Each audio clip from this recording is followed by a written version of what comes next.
Ladies and gentlemen, it is time. Time. Oh, it is. It is about that time, that magical time of year where we celebrate a special time in the history of downtown sports. The beginning of sixth our 6th year anniversary Where it of all this began. podcast was April 5th. Welcome to season 6 of Downtown Sports. It's Mouth, it's Beast, it's John and John Pariente, John Schiavone. It's Mouth, it's Beast, it's Downtown Sports. It's where sports come home. And at this point in time in the calendar year, where we always start Downtown Sports is, well, you started off the show with a Jets rant, but where we typically go with our show's birthday every single year is the NBA. Mm. Because 3 games, if you're a New York Knicks fan, is about how much you've got left, and you have to win all 3 of them if you want to secure that second seed. Beast, tell them Yeah. about it.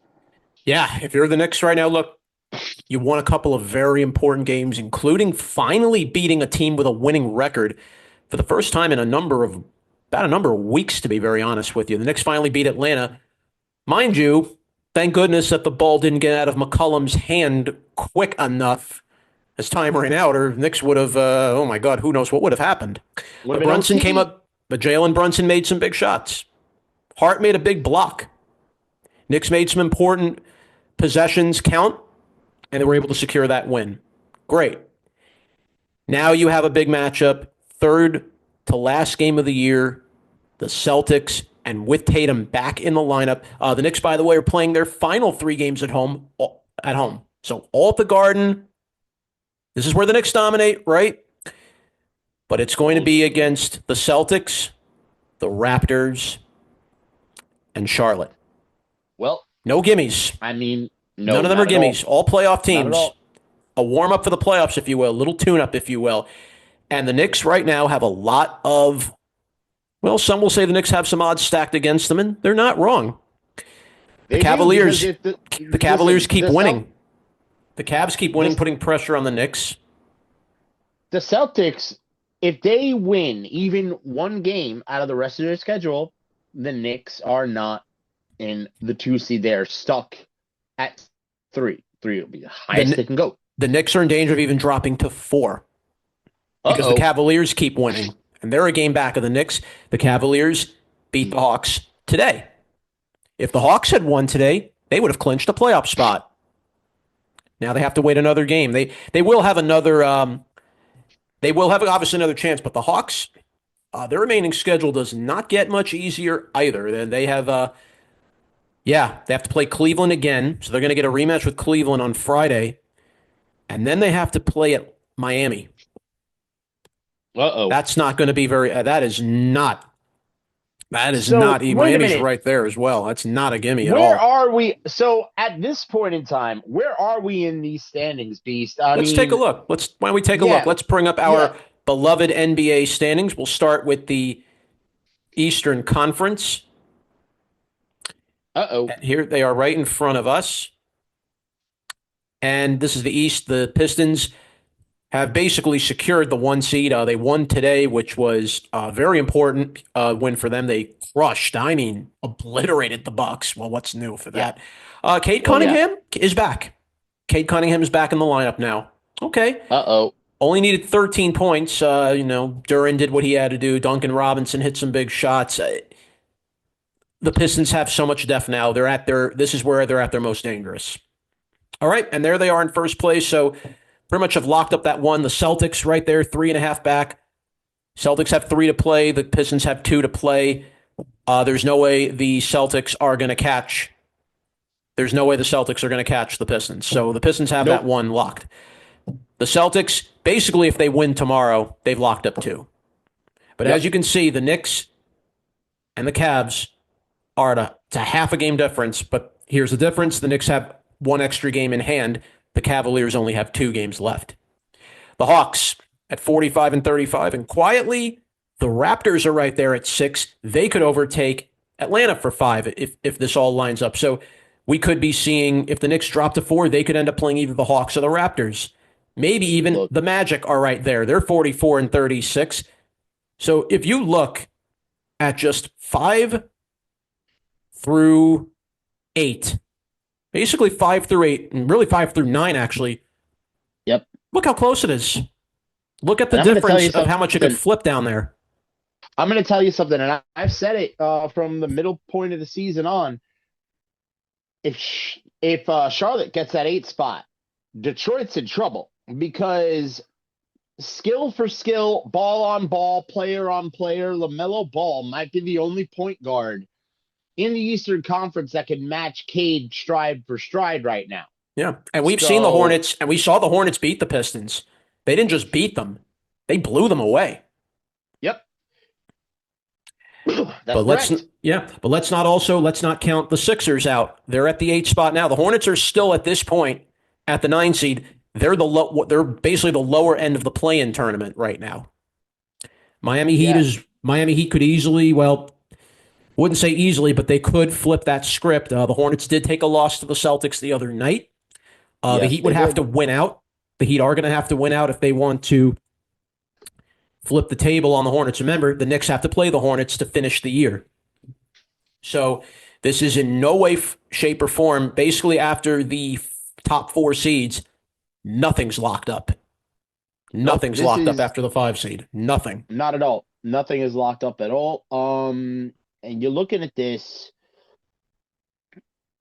and the Sixers could jump to 5. The Yep. Hornets could jump to 5. The Magic can jump to 5. Now, I mean, I doubt it. I doubt Well, that the Sixers move up that much. uh, the But Sixers have maybe Maxey six. and Embiid back. Embiid and Maxey are back in the lineup now for the Sixers. So, and Paul George is back. Well, their big That's three is trouble. here. So, once their big three is in the building, then the Sixers become one of those teams where I say, especially along with rookie sensation VJ Edgecombe, even though we Yes. found out that there is a little bit of a ceiling to his game, Yeah, a he's little a bit. nice little fourth piece Yeah. on that already brolic 76ers lineup. Don't forget, you also have Quentin So, Grimes. You got Grimes also coming off the bench, a former Knicks, and he knows yes, a thing or two. So, yeah, the Sixers have a lot of pieces. They're very dangerous, and with them back at full power, I'm very concerned. The Magic, let's not count the Magic out. Franz Wagner's back in the lineup now. that's important. So now you get Wagner back with Desmond Bain, with Paolo Banchero.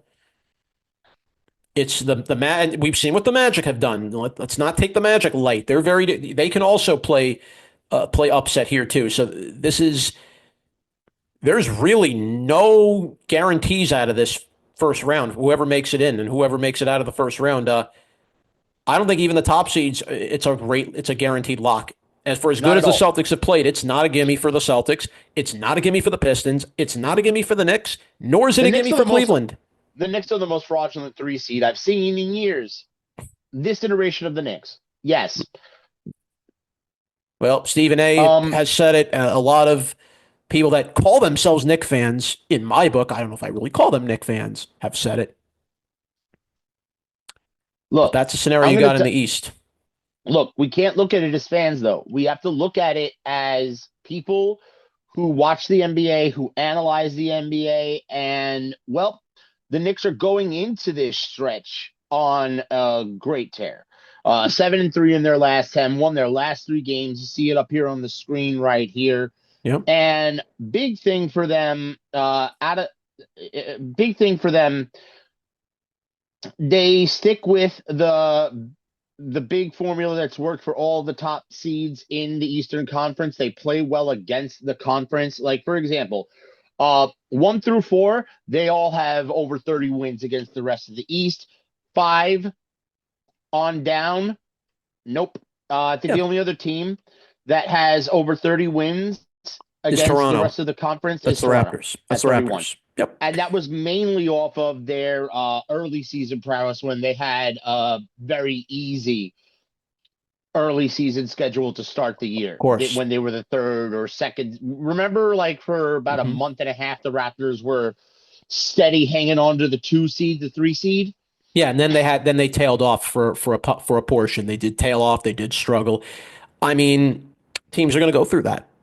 Knicks went through a bad skid to start the new year. Remember how badly the Knicks were playing when the new year began, and you wondered, hey, were they ever going to win a game again? And then the Celtics just kept coming. And give the Yep. Celtics a lot of credit. They hadn't had Tatum most of the year. Tatum, really against all orders, came back earlier than he was expected to, and now you see the Celtics at full power. Let's go over to the Western Conference, and that also Only 3 games above 500 on the road, though. That's bad. When you're talking about probably like for the Knicks, yeah. Yeah. last week when we spoke, they were, I believe, what, 5 games above 500 on the road? Last year, the Knicks were actually much better on the road than they were at home. Oh no, I know, but I'm talking last week when we spoke. They were 5 games above 500 on the road. Now Roughly they're about, 3. yeah. And then they had those, but then they had those tough losses to the Thunder. They had that bad loss to OKC, and then you had the Yep. yeah. Then you sprinkle in some of the losses to the Lakers, the loss to the Clippers. Both of them were All on on the the road. road. All on Yeah, the road, and those were the 3 losses in that nice little 7-3 stretch. and the Knicks The had a Knicks lot of have been tough on. games. Yeah, the Knicks had a lot of tough games on the road on that stretch. They had a long road trip in addition to that, and of course the loss to the Hornets. Let's not forget that loss in Charlotte. And by the by, just giving everybody a little bit of a clue into how tough the Knicks situation is. While the Knicks have went 7-3, the Celtics have went 8-2 in their last 10, as well as the Cavs going Yeah, 8-2 in their last 10, and the Hawks have went 7-3 in their yeah. last 10. But the Knicks did have that victory over them, and now the Hawks have lost their last two. So now the Hawks have kind of come down to earth after for a little bit now for their last two games, and now the Hawks are trying to clinch a playoff spot, and they only have got 2 games to lock up that spot. And I don't think they're. I wouldn't say they're not going to be in danger of dropping. I mean, could they be in danger of even dropping into play-in territory? Very much, Yes, yes. They they're easily could very much drop in into danger play-in of territory, drop. at least to 9. They can Listen, go up to 9 at least. listen, they are 1 game ahead of Orlando for the 7 seed. That's it. That's all they are. They're a game and a Like half ahead of five. the Sixers. The Sixers are only a game and a half, so it's very That's it. close. Yeah. That's it. And then we're talking 2 games above the 9 seeded Hornets and what, 3.5 Yeah, above but they're Miami? not going to drop to 10. They can drop as low as 9. The Hawks could Yeah, drop to so 9 easily if things congratulations. The shape up the Hawks way it have does. officially made the play-in tournament. Congratulations to the Yeah, Hawks. yeah. Well, we wanted to Yeah, clinch the play-offs, not the play-in. We want the play-offs. You know, yeah, and just to let everybody know, if you take a look at the Eastern Conference standings, your top 10 teams are secured. So we know who the 10 teams are who are going to be in the postseason / play-in scenario. It is the Pistons, Celtics, Heat, Cavs, Hawks, Raptors, Magic, 76ers, Hornets, and Heat. yeah. What Now order those teams will be in will be decided in the next few days. Now, in the Western Conference, we have a little bit of a different story going yeah. on. Well, the Thunder are 3 games up. The Spurs are playing right now as we speak, as are the Thunder. So unless the Thunder basically lose out their last 3 games, and that's the only way the Spurs are going to overtake them for first, the Thunder have to lose out their final 3 games, and the Spurs have to win out their final 3 games. And unless I'm not sure if that's very likely. Right now, the Spurs are playing the Blazers. The Thunder are playing the Clippers. I don't really see that happening. Basically, if the Thunder win tonight, they've locked up the 1. The 1 seed will be locked up for certain if the Thunder win tonight.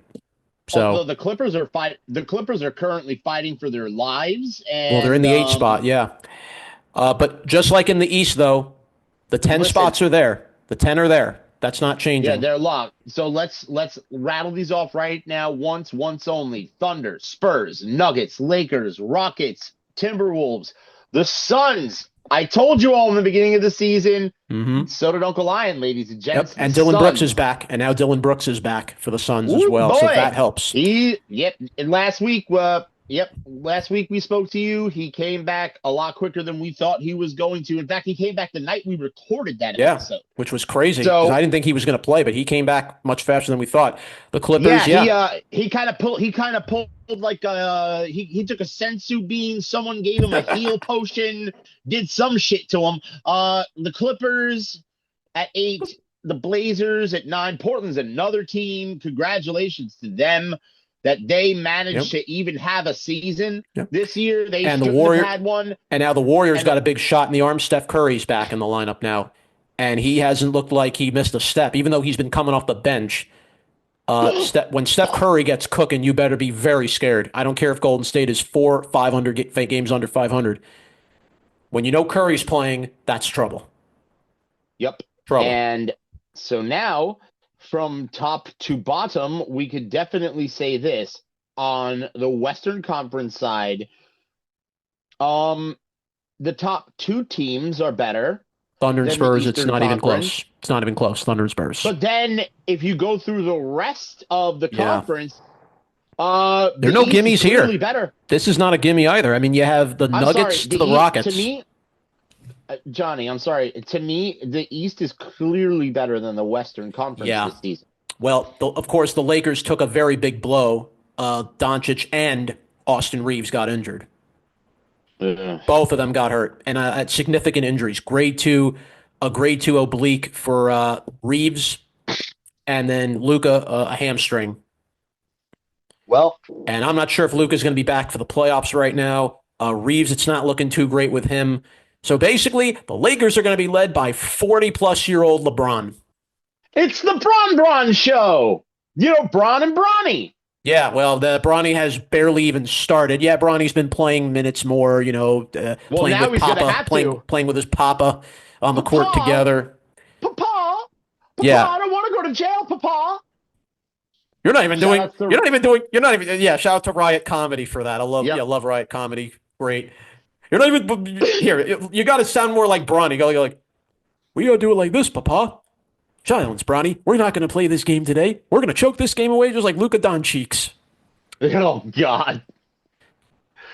No, Oh, my no, God. we don't want to burn that. Papa, why are we burning down the Goat Palace? Oh my God. But But here we- no, this is where you're at now, guys, because the Yeah. Suns. Now we know the play-in is pretty much set in the West, because 1 through 6 is pretty much locked. Yeah, the Timberwolves did enough. Mind you, the Timberwolves have also been beat up. They haven't had Anthony Edwards. He's been battling injury. He came back and he's hurt again.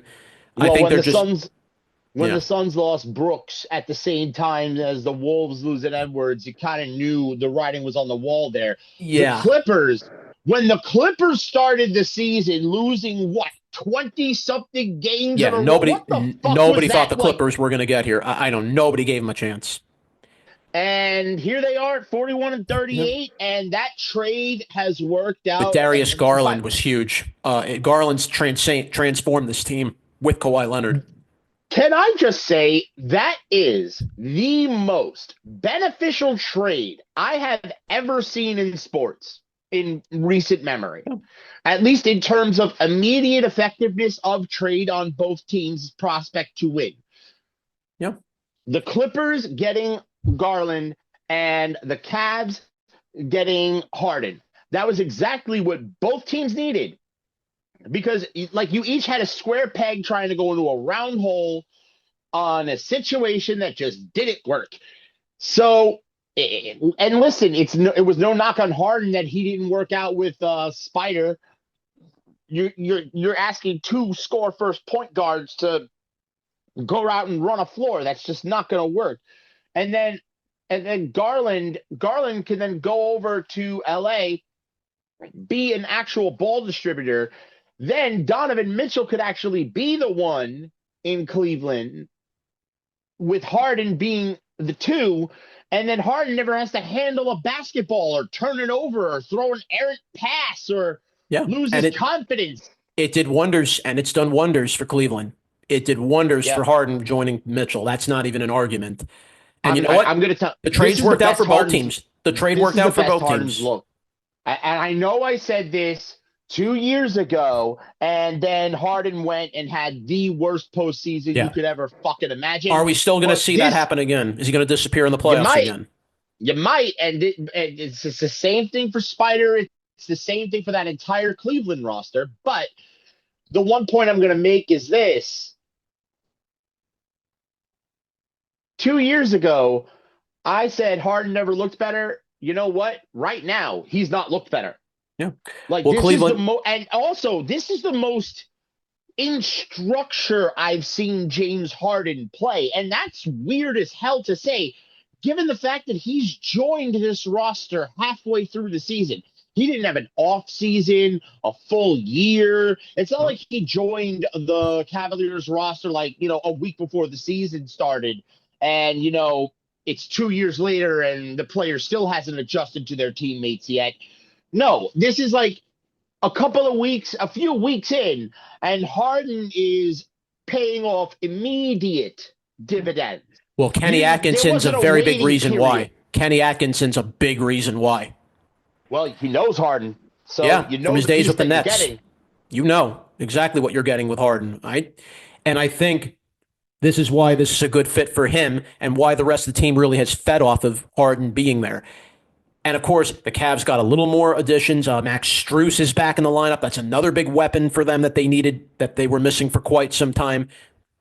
You have a lot of depth on the rest of the roster going down. You also, let's not count out Evan Mobley. He's another big threat scoring-wise behind Harden and Donovan Mitchell.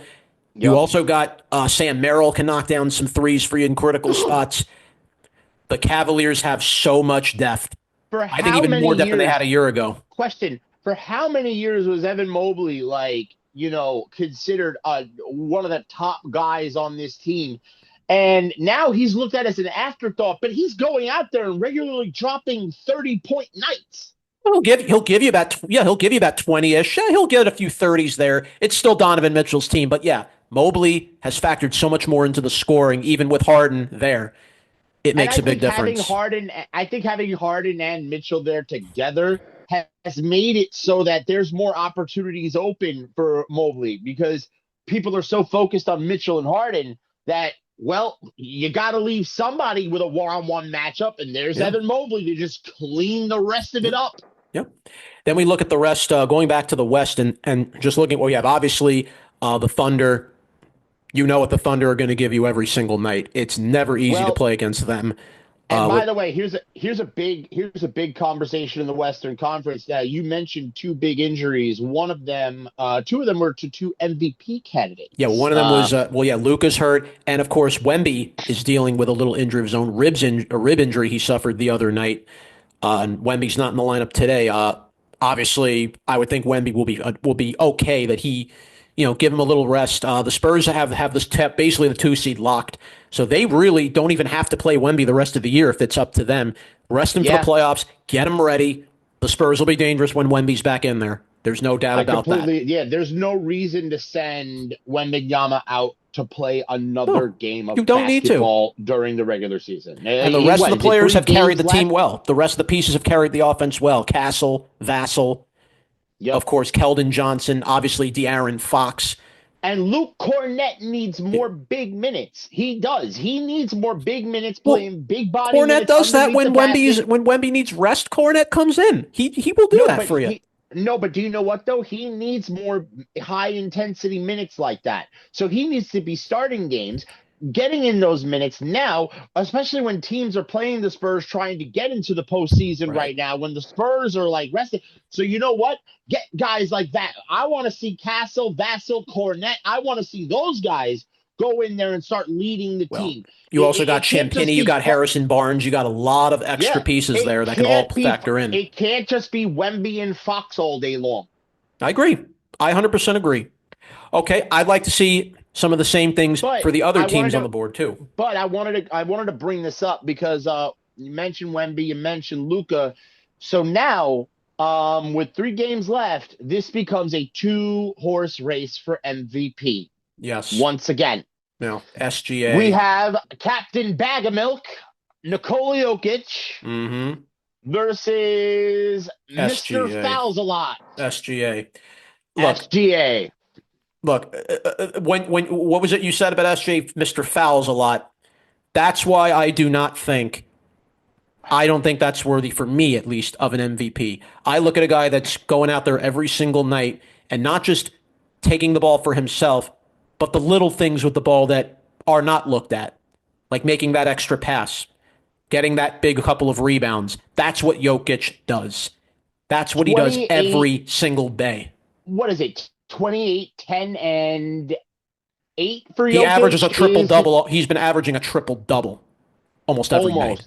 Almost Yeah, every night. and SGA is 31.4 points per game, 5 rebounds, 4 assists per game.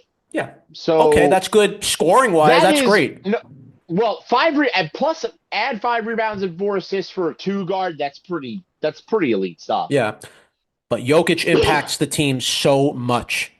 I'm not saying SGA doesn't, but Jokic single-handedly impacts that entire Denver team. And when he went down for that period of time, the Nuggets did not play as well without him in the lineup. They struggled. True, but then again, I'm sorry, the Thunder looked like a normal team without SGA. With SGA on that team looks invincible. The Thunder have people on their bench that can basically be starters somewhere else. You've seen their bench? You've seen what they have. The Nuggets have some, but not what the Thunder have. Not even close. The Thunder, literally, I look at 5 or 6 on their bench. Any of them could be starting or could be a bench player somewhere else if they're not on OKC. That's how deep they are. Well, people like AJ Mitchell, people like Chet Holmgren's a star. People like AJ Mitchell, people like Kason Wallace, people like Isaiah Joe. Those guys. People like Isaiah Joe. I can go up, and that's literally 3 right there. I've already just named Jalen Williams, the one with the Y, not the one with the J-A-E-L-E-N. Yes, I know. And then Harton. I know you're talking.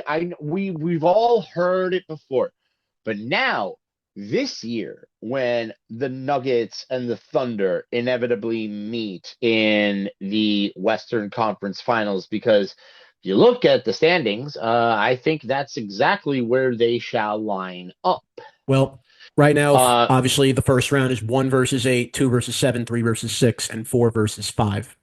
By the way, Thunder. By the way, if it ends up being Thunder's Clippers, that's not good for OKC. That is not the matchup you want. It very easily could flip. Remember now, the Spurs don't have Wemby. The Blazers have a shot at winning that game. The Clippers are playing the Thunder tonight. The Clippers could very easily lose tonight. The Blazers could win. And suddenly the Clippers could be the ones fighting for their lives against Golden State as a play-in game. That could very easily flip. That could very easily flip. Could you imagine? But then again, no. The more everybody just keeps on thinking about, we have to stop thinking about the Dynasty Warriors when we refer to Golden State and really just look at the team that they are now. They are nowhere near equipped to take on. I know, look, Curry is not getting any younger. Curry's 37 years old. I get it. Draymond, he's not young anymore. He's 36, 37 years old. Draymond Green was the most overrated player throughout his entire career. He literally, he should get on his knees and thank every deity that has ever been worshipped in the history of humanity that he got to play with Steph Curry and Klay Thompson. But you have Porzingis. Literally. Don't discount Porzingis. Moody, don't discount him. Podziemski, don't discount him. The Warriors have some guys there. I'm not saying it's perfect, but they have players that have been kind of playing different roles throughout the whole year with Curry hurt. So this is kind of a bit of a seamless transition. Now that Curry's back in, they can kind of go back to the roles they used to play, or maybe even elevate even more since when Curry was not playing. Well, except Porzingis, where does he go? What does he do when Curry's back out there? Because it makes no sense. What's his role then? No, I mean, look, Porzingis could still get you about 12, 13 points. I'm not saying Porzingis can't do that for you. He still could. And then, of course, Curry has his brother. You have both the Curry brothers, Seth and Steph. Don't think they can't work a little three magic together. I know they could, but I know, but look, the problem. Yeah. When you're up against the Thunder, it's just not going to happen. No. And then, on top of that, if the team they play is the Clippers, They're not getting past the Clippers. More than likely, no. You're not getting past Kawhi. More than likely, no. More than likely, no. You're correct. Okay, fine.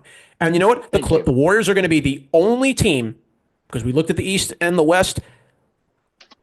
The Warriors are the only team that are going to get into a play-in that are not a winning record team. They're a below 500. They're going to be a below 500 team no matter how you slice this. You know, for the first time in the history of the NBA since this play-in scenario has taken place, 19 out of 20 teams, all winning records. Yeah, at least, and this is the closest we've come. Even in years where, it's only the top 8 in each conference, only the top 16 teams making it in. Yep. In the East, there's always one or two of the top 16 teams, or the West, there's always one or two teams, even in the top 16 era, that have always had a below 500 record. You know what this is showing you? The competition across the league has become much, much better. Like you see in the West, there's 2 real dominant teams, and then everybody else is pretty much even. And then you go to the East. Go back to the Eastern Conference. Yep. There's one dominant team, and everybody else is good. I think you have kind of the same with the East. I mean, with at least 2 dominant teams. I mean, you have the Pistons and you have the Celtics. The Celtics aren't dominant, and if the Knicks didn't give away like 6 basketball games, we'd be talking about the Knicks possibly being in the 1 seed themselves. Well, nobody thought the Celtics were even going to be here without Tatum. Nobody thought the Celtics were going to get on this tear that they did, even with Tatum out of the lineup. But give the Celtics credit. They found ways to win games when he was hurt against tough teams. All right? It shows you how well coached they are. Okay? Good job by Joe Mazzulla. Okay? It's called player development. It's called player development, and actually everybody else knows their role on that team. That's what also helps. I mean, even if you even by losing Tatum, you had Jaylen Brown. And if he didn't deliver, you had Derek White. And if he didn't deliver, you had Peyton Pritchard. You have Keita. You have literally Peyton Pritchard on and off the. It doesn't matter. He one game he plays maybe 10 minutes, and then somebody gets hurt. He's thrust into a starting role, playing 35 minutes, scores 32 points, hits 4 threes, gets 6 rebounds, and 5 assists with scoring 26 points. And the guys, this is crazy. And they got Nikola Vucevic. What Boston could do. And now Vucevic is back as well for Boston. He came back the other night. So now the Celtics are full power now. Yep. They are now back at full power. And let me give you all one more team that you all really need to look out for. And I think they are talked about, but not within. I don't think they're given enough respect for the fact that they really could come out of this Western Conference. Out of the West, not the East. Okay, let's go back to the West. Yep. Okay. Let's go back to the West. Who we got? The number 5 seed in the West right now. Yeah. Because Sengun is getting his stuff together. He's starting to score the basketball more like I needed to see him do. Durant's been leading the way, which you love. You love what Durant's been doing there. Okay, that's awesome. I need the 2 younger guys to start taking more off. Reed Shepherd needs a little more. Reed Shepherd needs to take, obviously Reed Shepherd being one of them. Jabari Smith Jr. has done that. Terry Eason has started to do that as well. And we're starting to see kind of the development of Amen Thompson. Still needs a little more time to develop a shot. Yes. But the Rockets have some depth here. And you know what? As very quickly now with the Lakers and their injury to Doncic, the Rockets could flip the script here, and they could go into 4, and they could possibly be hosting a home game in the playoffs, possibly. Very likely get home court advantage. Definitely. And right now they play the Lakers. If things were to line up the way they are, they would be playing the Lakers. Listen, the Rockets could go right back into 3. Well, with the Lakers now down 2 of their guys, I won't be shocked if the Lakers slip a little further. They can only go as low as 5. They can't go any lower than 5.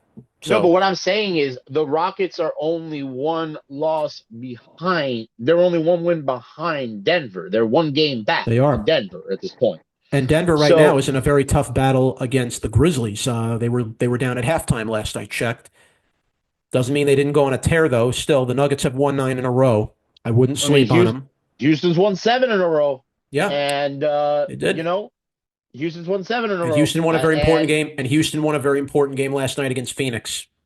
That was yes, huge, beating Phoenix the other night.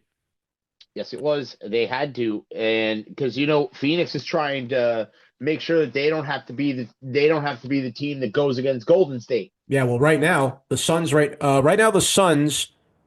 I'd like to say the Suns are pretty much the Suns are going to be they're pretty much locked into a play-in spot right now. Well, Especially we if they know don't. they're locked into a playing spot. It's just we don't. The Suns don't want to be in a situation Yeah, where they have to play where OKC. they are team 9. You don't want to be in ninth place. They don't Uh, want to lose a game. They don't want to lose out, no, have Portland win out, true. and then have them being ninth and then play Golden State in round 1 of the play-in. Bad Yeah. enough that they might even have to play Golden State in round 2 of the play-in, because I don't think, if it's the Blazers, I mean, as much as I like what they've done, if Curry's back, that might be a little too much. It's tough. You're not wrong about that. I mean, Drew Not Holiday wrong. could definitely defend him. We've seen him do it, but Yeah. Well, this Holiday's is a been one of the couple nice years pieces for later. them. Yeah. If only the Blazers had Lillard right now. You imagine if Lillard was healthy right now? If Lillard was healthy right now, this team, the Blazers, well, next year, Yeah. next year, you see how the Spurs are like number 2. Prepare for the Blazers to be right up there with those top echelon teams. The Wolves are going to get pushed lower. The Clippers are going to get pushed lower. The Lakers are Yeah. going to get pushed lower. Well, look Because, at the Eastern Conference when Tyrese Halliburton comes back. The Pacers will be thrust right back into the meat of the playoff picture next year. Are we sure? I think so. I think so. keep telling you I think Tyrese Halliburton is extremely overrated, and he had a magical postseason. Well, without Halliburton, it's very clear without Halliburton, the Pacers couldn't beat the Thunder. With Halliburton, they could have beaten them. And I thought they were going to beat them. Game 7, Halliburton went down. That's what killed them. I'm sorry. Killed them. I don't think they were going to beat the Thunder, but The way Halliburton was going off early, you had a good feeling about it. You liked your chances. you did. But what were the rest of the Pacers doing around him? You had Turner, you had Siakam, McConnell. Everybody And knew what their they- roles were, and they were knocking But Nemhard. they weren't. No, they weren't. That was the problem. Because if Siakam would have did his job and been the guy that I had been saying he was his entire career. Notice how I don't talk that guy up anymore? He's a fucking bum. Siakam got Because an look- NBA title. Siakam won a ring with Kawhi. On the Prove- back of Kawhi fucking Leonard. I don't care. You know what? Take my previous opinion about Pascal Siakam being the reason they won. He might have been, but I don't care anymore because of what happened last year. Because when he finally got the opportunity to be the man, to be the guy, he was just a guy. And that pissed me off so royally. You know why? Because Chris DeLarge got proven right. And he hates Pascal Siakam. And I was rooting for him so hard. And Chris, for some reason, our producer statistician, just hates him. Always hated him. Never liked him. I swear he sends hate mail to Pascal's house. If you ever wondered who ran the I Hate Pascal Siakam Facebook page, it's probably our producer, Christopher DeLarge. He doesn't actually run the I Hate Pascal Siakam Facebook page. I promise you. Please do not send anybody after Christopher DeLarge. He does not hate anyone. He is the nicest man on earth. Shout out Yes, to God bless. Christopher DeLarge. Anyway, Love you, Chris. point being, he hates this guy. Not in reality, but as a sports fan would. And the fact that Pascal proved him right, fuck you. You are now garbage to me. I write you off forever. You are disgraziar to me, Pascal Siakam. Well, I think we've rubbed enough salt in the wounds of the Pacers. They're not going anywhere. I could care less. I'm Well, worried no, they're about, gonna get. Yeah, I care. They're gonna get a top 3 or top well, 5 pick. they're No. definitely going to. Why don't we take a good old look, and I'm going to stop the screen for just a moment. I want to take a look at, because, we've done this with the NFL how many times? So why don't we do it with the good old NBA? You know what I'm about to bring up, I think, don't you? Oh, are we finished? Are we finishing this with the tankathon? You better believe it. An NBA tankathon, just like we have the NFL tankathon. And by the way, at least in the NBA, so many teams are getting away with tanking, and only a couple have actually gotten in trouble for it. That now maybe the NBA has to start making serious look at this, and maybe have to punish teams that are losing and tanking the season on purpose. So let's pull up our little tankathon board, and here it is. Whoop, there we go. And look at who we got in the number. Well, there the Indiana Pacers are at number 2 on the tankathon. From tankathon.com, along with a lovely Geico ad on the bottom right corner. So everyone is getting paid. Everyone is getting paid here on Downtown Sports. Yes. All right. So here's Indy. So basically now you see the lock number there. So the lock basically guarantees protected pick. So all the locks that you see are protected pick. So the Wizards have a 1 through 8 protected pick. Indiana 1 through 4 and 10 through 30. So they have 2 protected picks, obviously, from various trades. The Jazz have 2 protected picks. So any of these 4 teams are going to get somebody very solid and impactful to their team in the upcoming NBA draft. Yep. I'll be very scared when Indiana can get at number 2 to already pair up with Halliburton and Siakam, because they're going to get somebody big. I think Sacramento in that situation, yeah. If I think Sacramento is all but guaranteed not to get the number 1 pick, right? Now, yeah. Well, remember now, NBA does a lottery. Let's not forget the NBA does a draft lottery, and we're only basing what we're seeing right now off the tankathon numbers. But the NBA can easily do the lottery, and maybe somebody very unexpected that does not deserve to be the 1 seed to get the first pick will get the first pick. It does happen. Could you imagine if this happens? Imagine this. New Orleans pick is not protected. Yeah, Atlanta has their Imagine if New Orleans were to somehow win the tankathon, which is not possible. I don't know how high they could possibly go. But imagine if New Orleans were to get like the 4th pick in this tankathon lottery. They can probably go up to at least 6. They can probably go up to 6 at least. To 6 at least. So that means the Atlanta Hawks would be getting the 6th pick in the NBA draft. After finishing potentially 5th or 6th in the Eastern Conference. Well, that's the risk and reward that you play when you trade draft picks away to get pieces.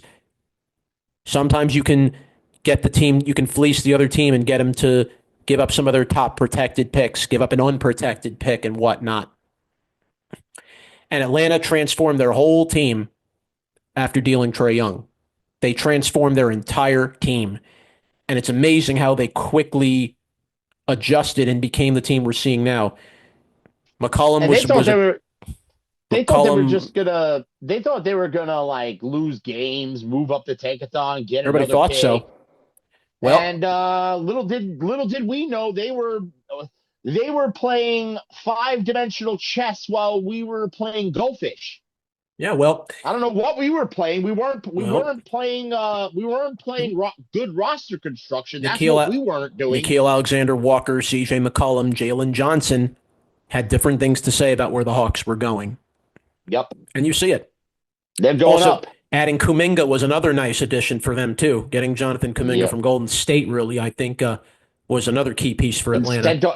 Sent off Kristaps Porzingis, and what do you send off another veteran with too many head issues and too many body issues, and what do you get back? A young, hungry player who just wanted more playing time. And then, of course, let's not forget about Dyson Daniels, another nice defender and still a young kid that's going to develop. And, of course, Okongwu has really picked it up as well. So the Hawks have a lot of weaponry here. that could really be used to their advantage in the playoffs. We'll see how far it gets them. But I'll tell you what, I don't know if guys. it's going to get them super far, but here's the thing. If the Knicks get knocked down to 4, that's not going to That's be a big fun trouble. series. That's big trouble. As we've said, and we've You talked about want it to before, and see we'll say it Knicks, again. you want to see the Raptors. No matter where the Raptors finish, you want to make sure that your round one lines up with them. If the Raptors finish 5, you better finish 4. If the Raptors finish 6, you better finish 3. Whatever you need to do to line up to play Toronto in round 1, that's what you better do. Well, that's the Because lesser of that's the the evil teams matchup. that you want to have. But of course, don't think former Knicks on that team are not motivated to want to take out the Knicks in these playoffs. You don't think RJ Barrett and Emmanuel Quickley are not going to be motivated to want to beat the Knicks? Yeah. Brandon Ingram, you don't think he's not going to be motivated? Scotty Barnes. I'm going to be absolutely honest with you. I wish I would have had RJ Barrett and Quickley right now instead of Anunoby with the current head coach that we have with the offensive system that they're running. The Knicks are playing pick your poison right now. This is truly pick your poison if you're the Knicks. The Knicks just have to focus on themselves right now. Win out your schedule, win out your remaining games, and prepare yourselves for the true playoff battle that's to come. Thankfully, the Knicks have all their players back now, so the Knicks are basically back at full power. Deuce back in the lineup, Shamit's back. Obviously, Brunson's here, so yep. The whole storyline for the Knicks, and people have been talking about it all year. The partnership of Brunson and Karl Anthony Towns. Now, some have been saying, well, Brunson over the last few games, you're seeing him move the ball around. You're not seeing him ball hog the ball every possession. You're not seeing Brunson taking 18 or so seconds, just dribble. Then he fires off, then he tries to fire up a desperation 3 with 5 seconds and and everybody just stands there. You are seeing Brunson of late moving the ball a bit better. You're seeing it. Well, you're still at times seeing Cat not getting more touches. People may be complaining, well, why is Cat not imposing his big 7-foot frame? And why is he still making fundamental mistakes? We are the only franchise in sports that would ever complain about having the first player to reach what?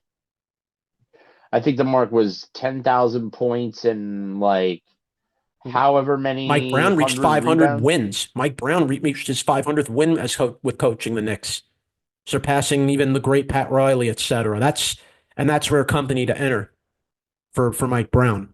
And people have killed Mike Brown. People have killed Mike Brown the whole year. Well, he doesn't make these adjustments right. He doesn't run the team this way compared to Tibbs. Well, you all wanted Tibbs gone, right?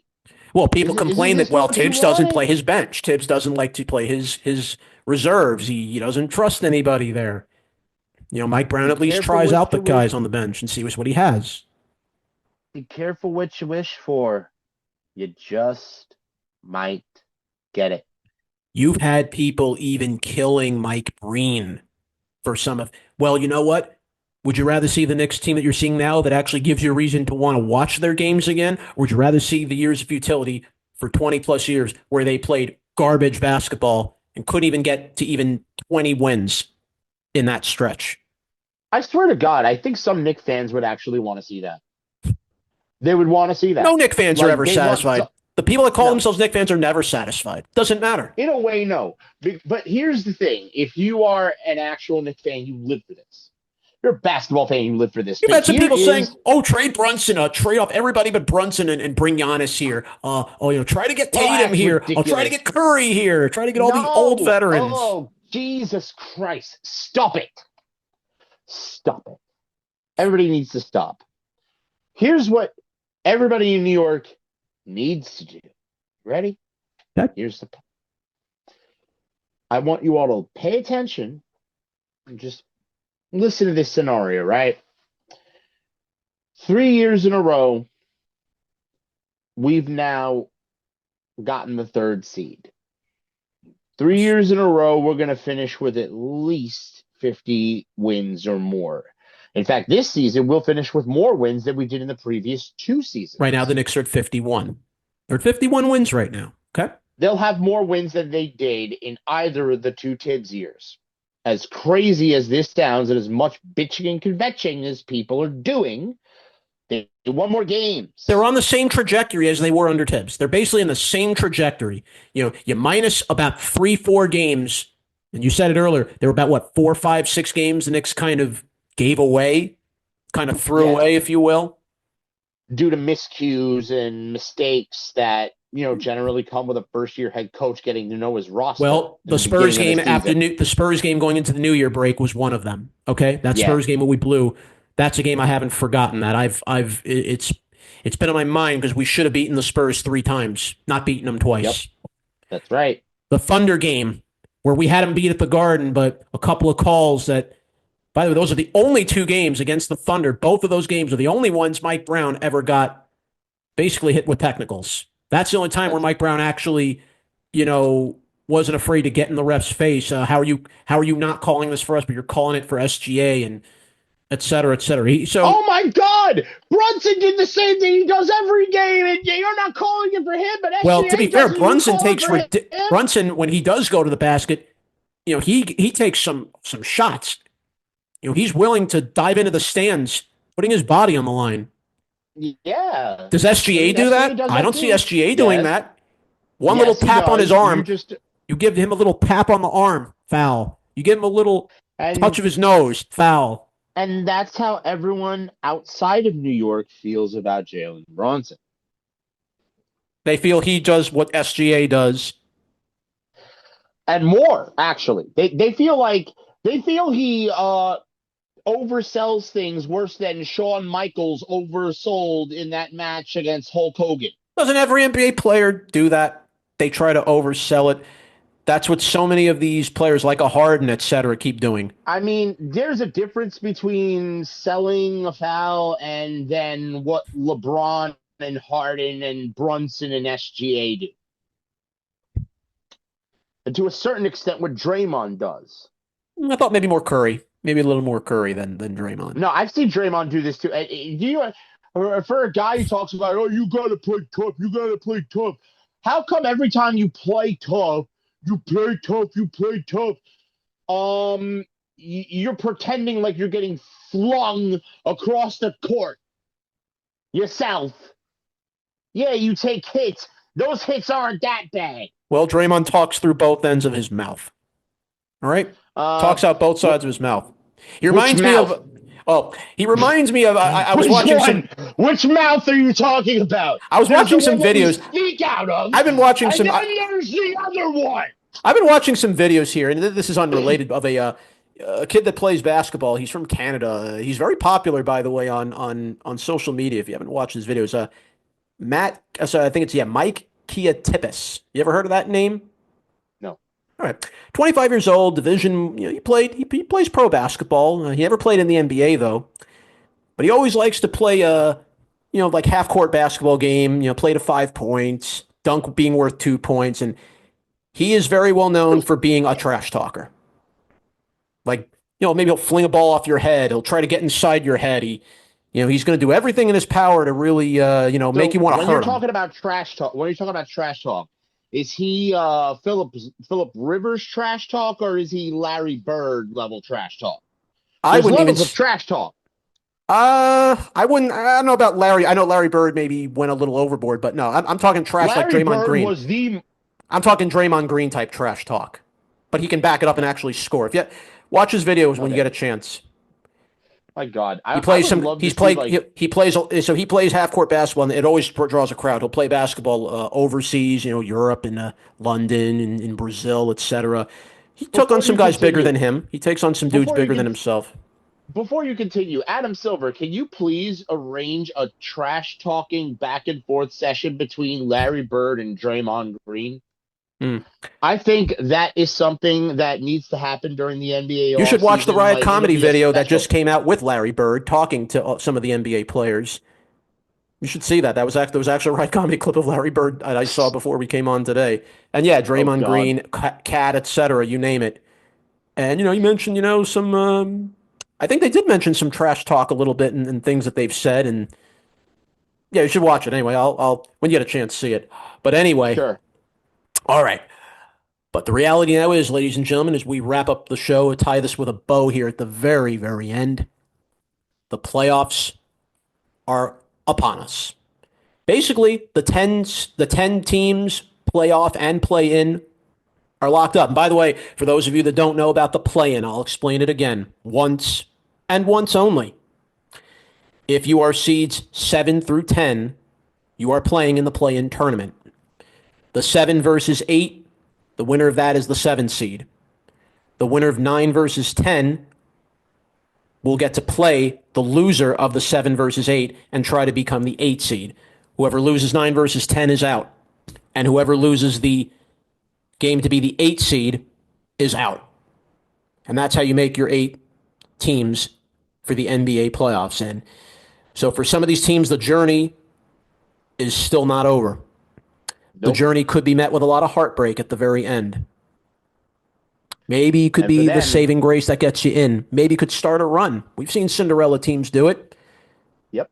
Michigan, congratulations, by the way, on winning the national championship. Congrats to Michigan, the Wolverines. Very happy for them. Oh, well, my family Michigan was watching that as well. Congrats, shout-outs to you.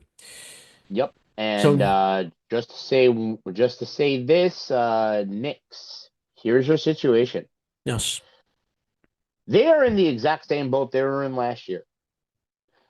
Think it's worse than last year or roughly the same?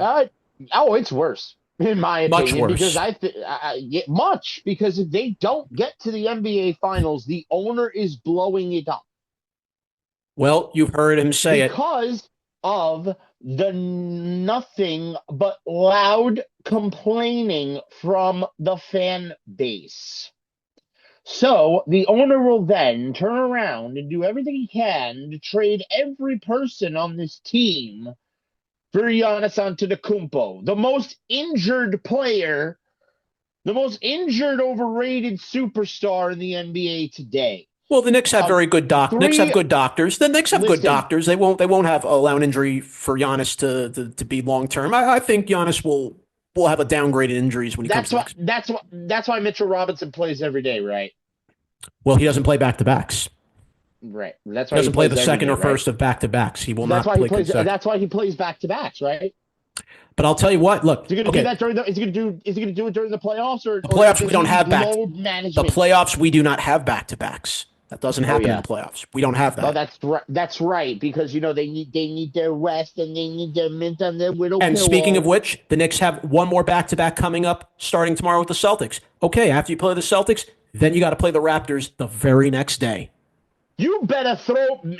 I don't care. Mitchell Robinson better be out there for every one of those games. Well, you're gonna need Mitch for the Celtics. That's an absolute must.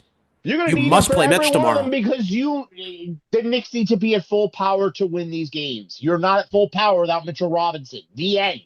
Yeah, and you also do not want to make a mistake. Look at what happened with the Lakers. They were getting blown out by the Thunder, and yet J.J. Redick was such an idiot enough. You knew Luka was hurt. He was already hurt technically during that game. Yeah, doctors cleared him, but you knew Luka was hurt, and you still pushed the envelope. And look what happened to Luka. And now you don't have him. And that may be the reason the Lakers don't even go deep now in these playoffs because their top scoring threat is gone. If the Lakers drop to 5 and Houston stays at 4, bye-bye. You're out in round. Yeah, the Lakers do not have the athletic speed. The Lakers do not have the athletic speed other teams do. They're too old. LeBron alone can't do it by himself. Yeah, he's 41 years old. He's not the young LeBron he once was. He's a little more injury. He's more injury prone now than he was back then. 41. Okay, so you want to know what happens to my knees when I run? I can't make it I can't make it down a block. Okay, all of a sudden my knees would revolt. They would exit my body, form like a picket line, and be like, "I'm on strike. I'm on strike." And that you're expecting a person who is that age, the same age as me, that I just told you, I'm on strike, all the body parts, right? That person is going to go out there and take the Lakers to the promised land all by himself.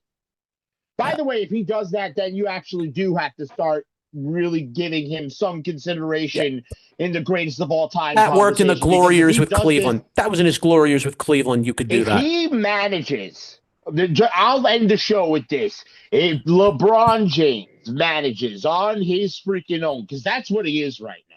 Yep. If he manages to, on his own, take the LA Lakers to an NBA championship at this age, he might be the greatest of all time.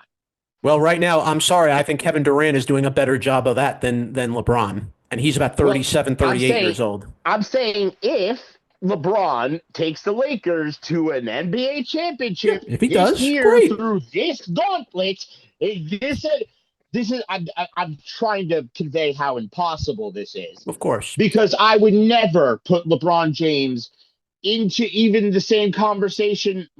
Forget, I don't put him above Kobe Bryant. I agree with Charles Barkley when he says you can't put LeBron above Kobe. Yeah. You can't. Well, the younger players have to step up.